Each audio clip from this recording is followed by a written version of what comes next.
दुल्हन को लेके आओ. நிகழும் சேரன் சந்தாவின் நிச்சயதார்த்தம். அண்ணி, அண்ணன் உங்ககிட்ட தனியா பேசணும்னு சொல்றாரு. உங்க வீட்டுல எல்லார் சம்மதத்தோட நம்ம நிச்சயம். ஹாய் ஃப்ரெண்ட்ஸ், இன்றைக்கி ஐநா துணையில் ஒரு ப்ரொமோ போட்டிருக்காங்க பார்த்தீங்களா? லப்பர் மாதிரி இழுத்துட்டு இன்றைக்கி ப்ரொமோவில் செம்மையான சீன் போட்டிருக்காங்க. என்ன போட்டிருக்காங்கன்னு பார்க்குறீங்களா?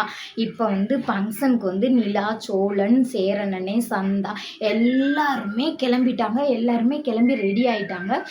பார்த்திங்கன்னா சந்தா போய் அவங்க ட்ரெஸ்ஸை காமிக்கலான்னு சேரனன்கிட்ட போகிறாங்க. போகையில் என்ன நடக்குதுன்னா, சேரனனே கிஸ் பண்ணிடுறாங்க கன்னத்தில். அதை தச்சையில் கூப்பிட போன நிலா பார்த்துட்றாங்க.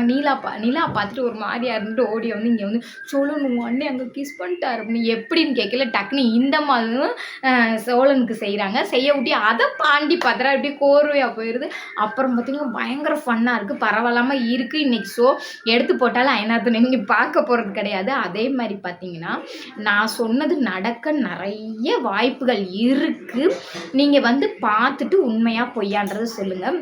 இப்போ எப்படின்னு கேட்டிங்கன்னா, இந்த பொண்ணு வந்திருக்காங்களே, மல்லிகா வந்திருக்கனால இங்கே சண்டை, இங்கேன்னு இல்லை பொதுவாக ஏதாவது ஒரு சண்டை வரக்கூடிய வாய்ப்புகள் இருக்குது. அந்த சூழ்நிலையில் பாண்டி தாலி கட்டுற வாய்ப்புகள் அதிகமாக இருக்குது. ஆனால் இப்போ அந்த சீன் நடக்குமான்றது நான் சொல்ல மாட்டேன்.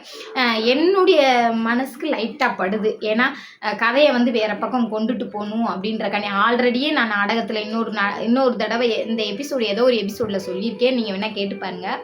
ஏன்னா அங்கே தேவையில்லாமல் டாக்டரை நுழைக்க மாட்டாங்க. இப்போ டாக்டர் வந்திருக்கனால டாக்டர் அங்கிட்டு அவங்களுக்கு ஜோடியாக போட்டுட்டு இந்த பொண்ணையும் வேணான்னு சொல்லி எடுத்துகிட்டு போய் வேறு நாடகத்தில் போட்டு இப்போ திரும்ப அனுப்பிச்சிருக்காங்கன்னா ஏதோ ஒரு ட்விஸ்ட் வச்சுருக்காங்க. அதனால பாண்டிக்கு வந்து இந்த பொண்ணையும் அவர் டாக்டருக்கு வந்து அந்த பொண்ணையும் சூஸ் பண்ணுறதுக்கு வாய்ப்புகள் அதிகமாக இருக்கிறது.